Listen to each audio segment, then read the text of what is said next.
Assalamualaikum warahmatullahi wabarakatuh. Misalnya tentang guru impansing, kesejajaran Bapak dengan guru PNS apa gitu.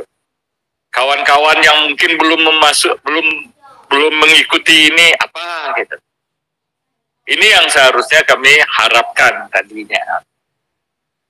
Tapi justru kami hadir seperti kami di posisi pengawasan. Artinya kami menerima aduan Bapak. Masukan-masukannya terhadap target kami itu kan adalah bagaimana supaya pendidikan keagamaan ini baik. Itu target kita. Baik dari sisi Katolik, Kristen, Muslim, ya. Bagi kami tampung itu. Untuk kami sampaikan dalam bentuk keputusan panja nanti yang kita sampaikan. Gitu. Ini yang kita. Yang kedua, adapun mengenai keluhan-keluhan ya tentang ini, karena rapat ini adalah direkam, nanti tenaga ahli kami akan mengambil suatu catatan mengenai pertemuan ini, seolah akan kami sampaikan Pak kepada Kementerian Agama, ya, kepada tentu yang pemerintah nanti yang menaungi Bapak. Saya pikir itu kalau toh masih bisa sempat nanti Pak, inti seperti yang saya sampaikan tadi adalah menerima input Bapak tentang pendidikan keagamaan. Itu yang kami inginkan. Ya, bukan, maaf sekali lagi, bukan keluhan Bapak dulu gitu. Keluhan Bapak dulu, nanti keluhan Bapak itu nanti akan terobati kalau pendidikan keagamaan itu baik gitu loh Pak. Ini yang kita inginkan gitu. Jadi mohon maaf, tolong ini kan kesampingkan dulu keluhan Bapak, tetapi inputnya apa? Nah, insya Allah kalau input Bapak itu diterima dan kita perjuangkan, keluhan-keluhan Bapak itu akan menjadi terselesaikan itu. Akan terselesaikan. Tapi namun demikian, seperti yang saya katakan tadi, keluhan Bapak itu akan kami sampaikan nanti kepada mitra kami. Masukan tadi akan kami tindak lanjuti untuk disampaikan kepada Kementerian Agama, karena memang forumnya adalah bukan forum panja ini, nanti forumnya adalah forum dengan rapat kerja Komisi 8 dengan Kementerian Agama. Jadi aspirasi tadi sudah kami dapatkan, kami tangkap. Tapi kalau dalam semangat undangan yang disampaikan Komisi 8, mungkin kami juga bisa menafsirkan bahwa yang disampaikan oleh Bapak Ketua Umum PGIN maupun dari pengawas tadi adalah itulah masukan untuk perbaikan sistem pendidikan keagamaan di Indonesia gitu ya. Harus dimulai dengan kejujuran, harus dimulai dengan melaksanakan amanah. Kan sudah ada juknisnya, sudah ada beragam aturan-aturan yang ada, mestinya dilaksanakan dengan adil, dengan baik dan benar. Adil itu artinya adalah sebagaimana diberlakukan oleh kementerian yang lain, mestinya juga berlaku kepada Kementerian Agama. Rekan-rekan dari PGIN, kita tentu juga prihatin gitu ya, tapi saya sepakat bahwa ini juga bisa menjadi masukan tentang bagaimana peningkatan kualitas daripada pendidikan agama. Lagi-lagi tadi, kalau di pesantren kan ada kaidah bapaknya, al-amru bisyai'i amrun biwasailihi. Kalau kita diperintahkan melakukan sesuatu, ya sarananya juga diperintahkan. Kita diperintahkan melakukan pendidikan agama yang berkualitas, apapun agamanya, maka sarana itu juga diperintahkan. Nah, salah satu sarananya kan tentu adanya para guru yang mendapatkan hak mereka secara adil, kan demikian. Nah, ketika kemudian masalah ini tidak terpenuhi, ya kemudian berdampak kepada kualitas daripada penyelenggaraan pendidikan agama yang juga tidak berkualitas. Jadi karenanya saya sepakat seperti yang disampaikan kawan kami Mbak John tadi, temuan ini akan kembali kami sampaikan kepada Kementerian Agama, dan sesungguhnya ini sudah disampaikan dan sudah dibahas. Komisi 8 sudah menyampaikan dalam rapat kerja dengan Kementerian Agama, sudah mengusulkan bahkan melebihi daripada apa yang tertulis di sini, 1,7 triliun. Kami usulkan bahkan 1,8 triliun untuk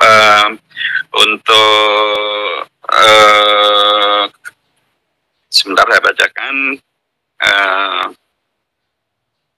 Jadi 1,8 triliun untuk guru non-PNS penerima tunjangan profesi dan 21 miliar untuk guru non-PNS penerima tunjangan khusus dan 777 miliar untuk guru non-PNS penerima insentif.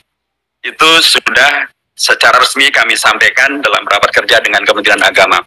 Tetapi permasalahannya, lagi-lagi permasalahannya adalah bahwa untuk kemudian bisa mengabulkan satu satuan anggaran berapapun itu, memang kemudian ada rapat berikutnya. Rapat berikutnya itu melibatkan Kementerian Agama, Kementerian Keuangan, Bappenas, dan lain sebagainya. Di tingkat itu, mereka belum menyetujui. Inilah yang menjadi masalah. Jadi, dari sisi amanah Bapak dan rekan-rekan sekalian, Komisi 8 sudah melaksanakan, sudah menyampaikan, dan bahkan dengan angka yang dalam catatan kami bahkan lebih besar daripada yang tertulis di sini. Tapi lagi-lagi ini permasalahannya ternyata tidak hanya ada di sini, yang memutuskan tidak hanya ada di sini. Bahwa kami akan tetap terus memperjuangkan, ya, insya Allah kami akan tetap terus memperjuangkan dan terus memperjuangkan, dan mohon didoakan juga, karena kan doa daripada para agamawan ini sangat dipentingkan gitu, dan doalah yang menjadi silahul mukmin, senjatanya orang-orang yang beriman, dan diantaranya doa. Mudah-mudahan dengan doa Bapak Ibu sekalian, maka mata hati daripada para pembuat anggaran ini bisa kemudian tercerahkan. Kami mempunyai rasionalitas yang sesungguhnya bisa dimasukkan ke dalam eksekusi anggaran ini, Bapak. Kementerian Agama itu kan ada anggaran 3 triliun untuk kegiatan moderasi beragama. Nah, ini terus terang banyak mendapatkan kritik, termasuk dari kawan-kawan kami di Komisi 8. Ini kan sesungguhnya bisa menjadi program yang dalam tanda kutip bisa mengakomodasi anggaran untuk rekan-rekan dari PGIN ini 1,8 triliun misalnya. Dari 3 triliun ini 1,8 triliun kemudian dilaksanakan program ini, program moderasi beragama itu dalam bentuk kerjasama dan atau pemberian hak bagi rekan-rekan dari guru-guru in-passing tadi. Nah itu kan sesungguhnya bisa. Jadi anggaran bisa dilaksanakan, program tetap bisa dilaksanakan, dan apa yang menjadi PR dan hak dari rekan-rekan guru in-passing bisa terselesaikan. Ini kami akan coba untuk menyampaikan wacana ini ke dalam rapat kerja nanti dengan Kementerian Agama.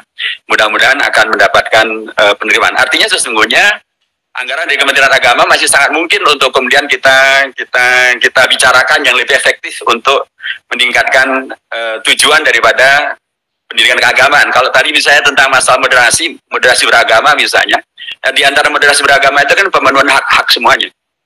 Kalau itu bisa dipenuhi saja, itu moderasinya sudah luar biasa. Soalnya kalau ini tidak terpenuhi, nanti akan bisa menghadirkan yang dari sampaian Pak Ketua Umum, saya nggak tahu kan saya melakukan apa, kan nggak moderat lagi Pak namanya.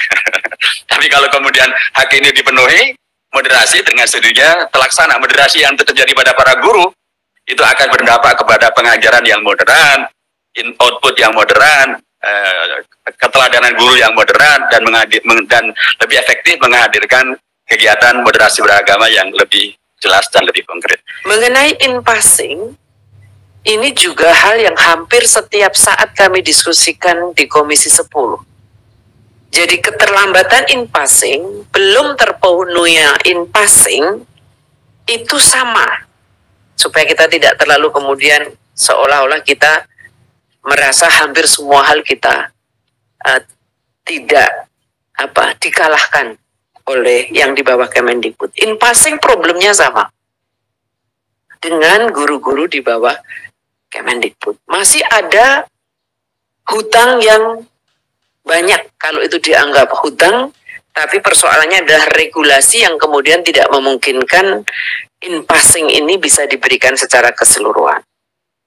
Nah, hanya memang kalau soal kuota P3K, ini memang dari Kemenak itu jauh lebih sedikit dari Kemendikbud. Kemungkinan karena yang pertama Kemenak itu yang negeri kan hanya sedikit sekali ya Pak. Pendidikan di bawah Kemenak itu yang negeri sedikit. 90% itu adalah swasta. Di Kemendikbud, sekolah-sekolah yang mendapatkan alokasi untuk P3K diutamakan terlebih dahulu memang yang negeri. Tetapi kan ini saya setuju, ini tidak bisa disamakan kemudian yang di bawah Kemenak, karena posisi negeri dan swasta kalau di Kemendikbud bisa 50-50, tapi kalau di Kemenak yaitu 10/90. Bagaimana kita bisa berjuang seutuhnya supaya tidak ada kesenjangan antara pendidikan di bawah Kemenak dan pendidikan di bawah Kemendikbud. Termasuk ketika bicara formasi kuota untuk pendidikan keagamaan, kalau sekolah lain itu berdasarkan usulan dari kabupaten kota. Nah, kalau di bawah Kemenak karena dianggap tidak di bawah kewenangan kabupaten kota provinsi, maka yang usul itu kan Kanwil, Kakan Depaknya. Nah, kita dorong untuk itu. Terkecuali untuk guru agama. Guru agama kan tidak hanya di bawah Kementerian Agama, tapi juga di bawah Kemendikbud. Maka mestinya ya kita juga akan dorong tuh kepada kabupaten, kota, dan provinsi untuk kemudian mengusulkan formasi itu. Jadi Menpan RB itu membuka kuota dan formasinya, khususnya formasinya itu menunggu dari kabupaten kota di dalam mengajukan. Saya memahami kegalauan karena saya dulu juga seorang guru, Pak, yang gajinya juga hanya 50.000 sebulan, tapi lama lah, sudah 30 tahun yang lalu. Pada saat kami mendapat SK tentang P3K yang dari Kementerian Pan RB itu hanya menyebutkan Dapodik, dan itu sudah kami sampaikan pada saat kita panja melakukan FGD dengan Kementerian Agama dengan eselon 1. Kami sampaikan waktu itu. Nah, mereka mendapatkan penjelasan bahwa bukannya simpatika nggak diakui, mereka katanya diakui, Pak. Diakui simpatika, tetapi proses integrasi dari simpatika ke Dapodik ini yang memang agak memakan waktu. Jadi tetap pada akhirnya simpatika itu akan diintegrasikan ke Dapodik. Itu yang kami dapat penjelasan. Cuma memang memakan waktu, Mas. Nah, kami waktu itu sempat berharap dari Kementerian Pan RB bukan hanya menyebut Dapodik saja, tapi juga simpatika. Itu kami berharap. Bahkan kami waktu itu walaupun tidak ada catatan resmi, tapi kami ke depan Kementerian Pan RB harus memperhatikan itu. Kami di panja pendidikan keagamaan ini, tujuan utama kami adalah bagaimana ada semacam kesetaraan, Pak. Dan tadi sudah disampaikan berkali-kali oleh Pak John, kemudian Pak Hidayat Nur Wahid, Bu Esti, bahwa kami sudah berjuang habis-habisan. Cuma memang kami belum belum berhasil rapat gabungan. Mungkin sebelum saya di Komisi 8 sudah ada rapat gabungan, tapi saya secara pribadi berada di Komisi 8 belum berhasil ada rapat gabungan. Jadi kalau kita bicara soal anggaran, saya itu tadi mencoba buka peraturan presiden yang terakhir yang tentang tentang anggaran pendidikan, APBN mengenai pendidikan nomor 98 tahun 2022. Itu ada rinciannya detail sekali, Pak. Memang anggaran pendidikan mulai belanja pusat itu 213 triliun. Dari 213 triliun itu kalau total anggarannya kan 621 triliun ya, untuk pendidikan, khusus pendidikan. Kementerian Agama itu dapat untuk pendidikan itu dapat 55 triliun. Sementara Kementerian Pendidikan, Kebudayaan, Riset dan Teknologi itu dapat 79 triliun. Belum lagi tadi Bu Esti menyampaikan soal ada DAK. DAK ini saya bacakan, saya bukan datanya, Pak. DAK fisik itu dapat 18 triliun, non fisik dapat 115 triliun. Kemudian anggaran pendidikan mau transfer ke daerah itu 290 triliun, Pak. Bapak bisa bayangkan jomplang sekali. Kementerian Agama tadi saya sebutkan 55 triliun. Sementara Kementerian Pendidikan dan Kebudayaan 79 triliun. Belum lagi ditambah dengan DAK tadi itu. DAK fisik itu 18 triliun, DAK non fisik 115 triliun. Ditambah dengan anggaran pendidikan melalui transfer ke daerah itu ada 290 triliun plus dana desa. Artinya jomplang sekali, Pak. Nah, dari situ sebetulnya Panja Pendidikan Keagamaan ini kita pengen bagaimana nggak harus sama plek, setara plek antara pendidikan agama dan tapi minimal ada kenaikan. Nah, karena memang ada ketidakadilan anggaran dan ini sudah berlangsung lama. Yang melibatkan bukan hanya kepada Kementerian Agama saja. Kalau misalnya kita di sini di Komisi 8 menyalahkan pure kepada Kementerian Agama, kita juga kurang tepat karena memang kita memahami bahwa dalam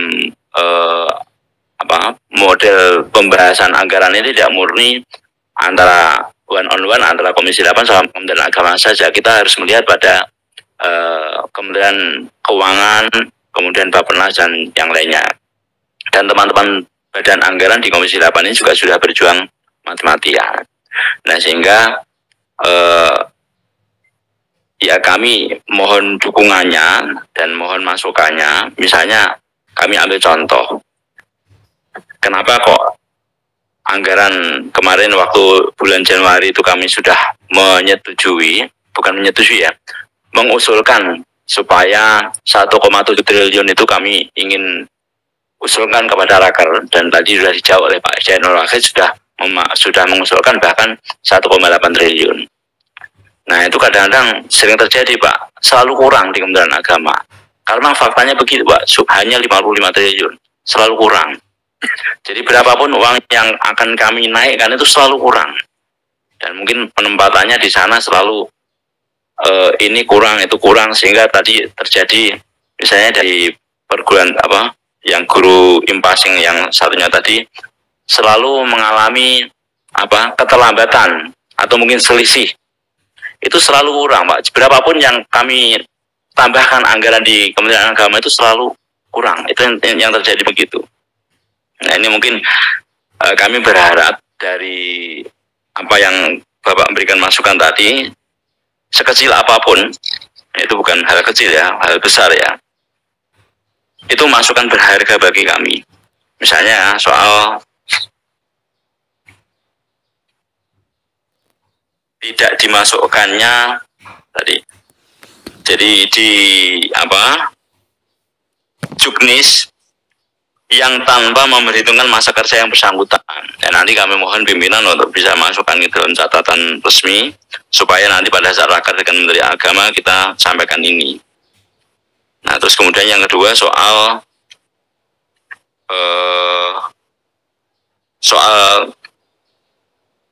perhatiannya kepada simpatika, itu juga mohon nanti disampaikan, dijadikan catatan di rapat ini sehingga pada saat raker dengan Menteri Agama bisa kita sampaikan bahwa jangan sampai penyelesaian yang ada selama ini terhadap persoalan itu kan bersifat interim gitu ya, jadi sementara sifatnya, jadi tidak menjadi penyelesaian permanen. Jadi Bapak Ibu sekalian, saya melihat dari seluruh persoalan itu, saya yakin ini semestinya harus dibuat semacam mind map gitu ya, kalau bahasa manajemen itu mind map seluruh persoalan kita, sehingga kalau mind mapnya benar, itu nanti penyelesaian yang akan kita lakukan itu kita bisa bikin semacam rencana jangka panjang atau roadmapnya itu bagaimana. Jadi mungkin tidak selesai setahun gitu ya, tetapi ini menjadi penyelesaian yang permanen. Jadi anggap saja misalkan ini akan selesai selama 3 tahun gitu ya, anggap saja begitu, sehingga selama 3 tahun itu ada susunan kegiatan atau apa saja yang harus dilakukan. Tetapi itu semua tidak bisa dilakukan kalau kita tidak memiliki mind map yang detail, karena the devil is in detail. Jadi kalau yang kita baca dari yang disampaikan kawan-kawan PU ini kan persoalan-persoalan yang memang selama ini ada dan sangat perifer, ya di permukaan itulah yang muncul gitu. Tapi kita kan belum sempat atau belum sampai membicarakan sebenarnya persoalan yang lebih dalam lagi itu apa gitu. Sehingga kita sudah berusaha sekeras-kerasnya, Pak, seperti tadi sudah disampaikan kawan-kawan, terutama mungkin yang di Badan Anggaran, Bu Esti ini udah berjuang habis-habisan Pak, supaya kami dari Komisi 8 sesuai dengan rapat kami bersama itu diusulkan, ya sesuai dengan yang Bapak sampaikan juga. Tapi untuk meyakinkan yang lain, misalkan Kementerian Keuangan, Bappenas, tadi juga sudah disampaikan oleh Pak Kiai Nur Hidayat juga ternyata belum berhasil. Jadi saya kira dalam rangka itu kita tidak boleh berkecil hati, tidak boleh berputus asa, tapi kita harus cari jalan memang bagaimana untuk menyelesaikan ini, penyelesaiannya permanen gitu Pak. Jangan sampai nanti karena proses politik ya, karena ini tahun politik misalkan, itu ada penyelesaian, tapi penyelesaiannya interim gitu, interim itu sementara. Jadi jangan sampai ada penyelesaian begitu terus sudah nanti timbul lagi. Jadi persoalan itu selalu carry over.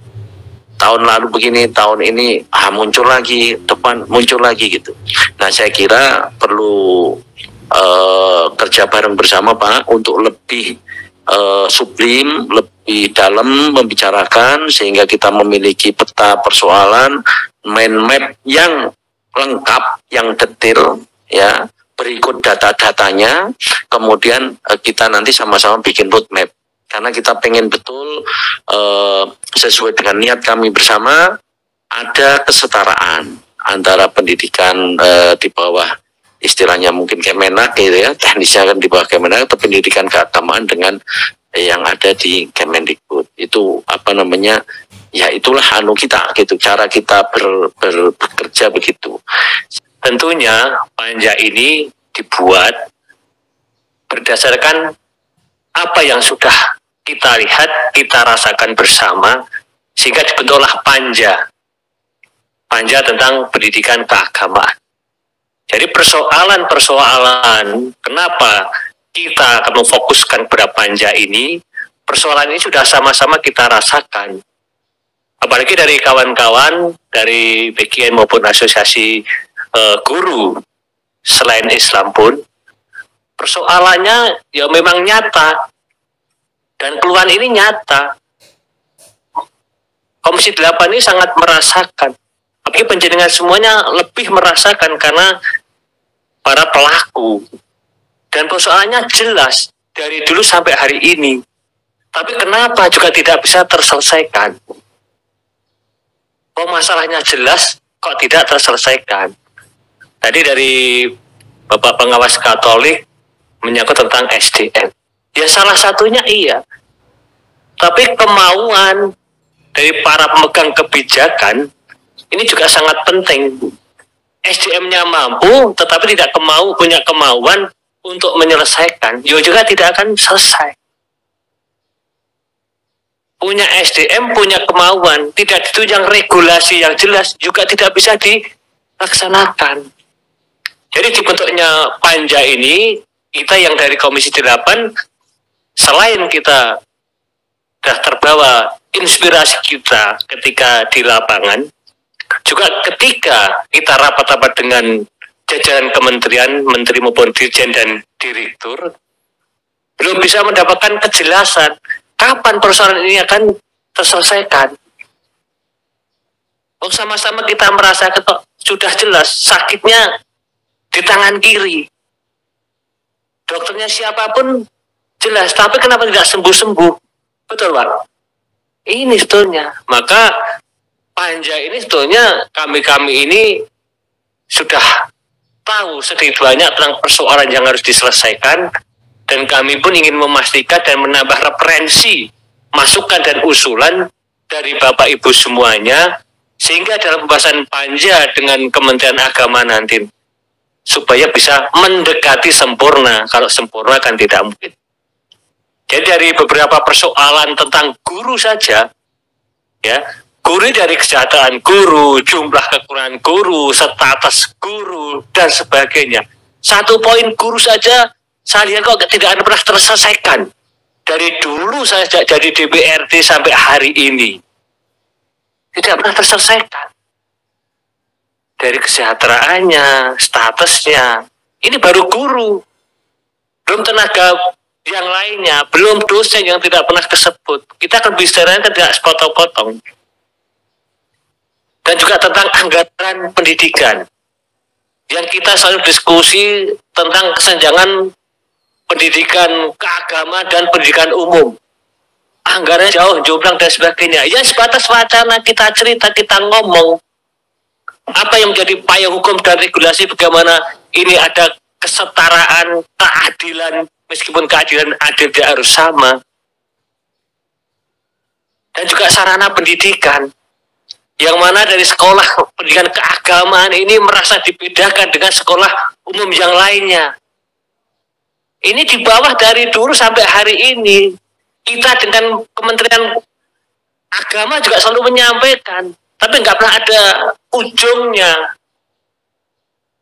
Ya tentunya apa yang mendasari kita membuat panja ini, sehingga persoalan yang sudah jelas, kita ingin memperjelas, tapi tidak hanya sekedar SDM yang cukup, tidak hanya sekedar kemauan, tapi regulasi yang mengikat dan beri kepastian supaya ini dilaksanakan, dengan kita supaya pendidikan keagamaan ini mendapatkan keadilan yang tidak harus sama, tapi keadilan yang betul-betul dirasakan, kita tidak merasa dibedakan. Dan Bapak Ibu yang mewakili kawan-kawan di lapangan dan di daerah, kita ini punya perasaan yang sama, ingin membantu, ingin menyelesaikan. Tapi untuk membantu dan menyelesaikan ini tidak hanya sekedar kita hanya rapat, marahi menteri, marahi dirjen, juga tidak akan menyelesaikan masalah. Kita harus punya yaitu SDM, kemauan, tapi yang tidak kalah penting adalah regulasi, aturan yang menunjang bagaimana apa yang menjadi keinginan saudara-saudara kita tentang para pelaku pendidikan keagamaan ini tanpa membedakan agamanya, semuanya bisa berjalan dan terlaksana dengan sebaik-baiknya. Maka dari itu kami dari Panja juga minta dukungan Bapak Ibu semuanya, masukan, saran, bahkan kritik sekalipun. Karena tidak bisa kita misalkan ini cara sepotong-sepotong. Jadi kita merasakan sekali soal pendidikan ini. Dan kami melihat ketika kita beberapa kali rapat dengan jajaran Kementerian Agama, khususnya pendidikan keagamaan, ya sudah jelas, kita merasakan kok. Entah itu betul-betul apa itu dibedakan, atau memang beda, atau sengaja tidak beda, atau memang anggarannya tidak ada. Maka tadi seperti yang disampaikan oleh Pak Ibnu tadi, Kementerian Agama harus punya roadmap. Jadi dalam berjalannya pendidikan harus punya arah yang jelas. Kita mau kemana, lewatnya mana, lampu merahnya ada, lampu kuningnya ada, lampu hijaunya ada, boleh belok di mana, boleh balik di mana. Maka ini adalah ada aturan, ada regulasi dari undang-undang, PP maupun PMA. Jadi kalau yang saya sampaikan Bapak Ibu semuanya tadi, sebetulnya kita semuanya sudah tahu, tapi cara penyelesaiannya harus ada kemauan dari semuanya. Dan juga yang paling penting adalah payung hukumnya. Payung hukumnya. Kalau nggak ada juga tidak bisa dilaksanakan.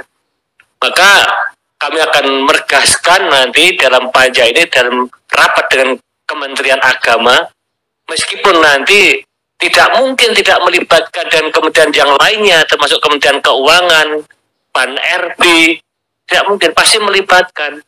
Maka ini dibutuhkan memang kita untuk mengkoordinasikan lebih lanjut. Namun demikian Bapak Ibu percayalah, anggota Komisi 8 ini semuanya punya niatan. Kalau nggak ada niatan, tidak akan ada panja ini. Kita punya niat, kita punya semangat yang sama, punya spirit yang sama. Karena kita di daerah, di dapil itu setiap hari juga didatangi kawan-kawan kita yang kita ini memang berjuang bersama, berjuang bareng, memang itu adalah tugas kami.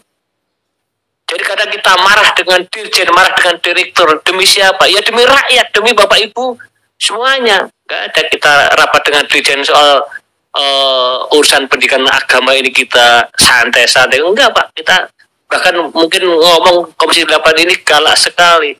Kita gak minta apa-apa. Kita minta proporsi yang proporsional untuk kawan-kawan sahabat-sahabat saya yang mana semua berjuang untuk mencerdaskan anak-anak bangsa sesuai visi dan misi Presiden untuk mereformasi mental lewat dunia pendidikan. Kita ini Pak Komisi 8 sudah berjuang ya, sudah berjuang. Apa yang sampaikan teman-teman Komisi 8, semuanya kita sudah selalu tentunya selaku anggota DPR RI kita akan memperjuangkan daripada nasib-nasib pada guru, sertifikasi dan lain sebagainya. Ya, nggak ada angka 1,7 triliun tanpa perjuangan kita juga di DPR RI itu